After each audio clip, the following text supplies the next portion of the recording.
নমস্কার। রেগুলার মতন আজকে আবার চলে এলাম। বিশাল স্কুল যাবে, স্কুলে রান্না এখন তৈরি হচ্ছে। হালকা করে ওকে রান্না করে দেবো। ডাল বসিয়ে দিয়েছি একদিকে, আর এদিকে ফোড়ন দেবো। ডাল ফুটে গেছে, তেজপাতা শুকনো লঙ্কা দিলাম আর জিরে রাঁধুনি দিয়েছি ফোড়নে দিয়ে এবার ডালের মধ্যে ঢেলে দেবো। কড়াটায় ছিটকাবে না, কড়াটা ভালো থাকে, ধুতেও হয় না, পুরো রান্নাঘর ভর্তিও হয় না।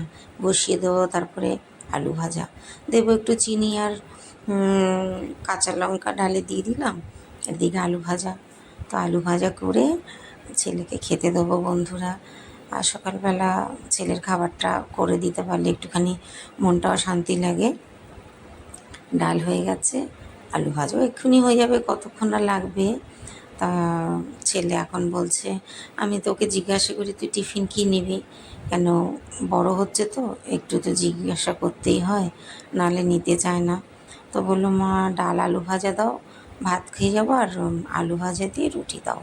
তো আমি রেগুলারের মতন আজকে খেতে দিয়ে ওকে টিফিনটাও দিয়ে দিলাম। দিয়ে আমি আবার বাইরে বেরোলাম। এই যে টিফিন দিয়ে দিয়েছি, ছেলেকে বললাম তুমি বসে পড়ো, কেন আমার বাইরে বেরোতে হবে, আমার সিমেন্ট বালি এসেছে।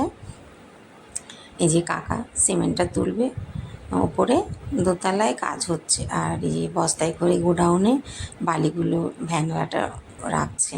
তো দেখো আমি আজকে দোতলায় নিয়ে যাচ্ছি, দেখো আমার ঘর কি নোংরা হয়ে রয়েছে বন্ধুরা।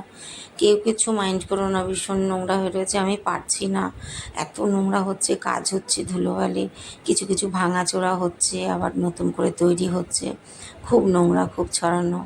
দোতলায় এদিকে দুটো ঘর রয়েছে, ওদিকে এখন ঘরগুলো বাকি, বাথরুম বাকি, এগুলো হলে তবে হবে। দেখো ছেলে স্কুল যাচ্ছে, ওর খাওয়া দাওয়া হয়ে গেছে, ও এখন মুখ দেখাতে লজ্জা পায়। বন্ধুরা দেখো অবস্থাটা দেখো। চলো তাহলে রেগুলারের মতন সবাই ভালো থেকো, সুস্থ থেকো।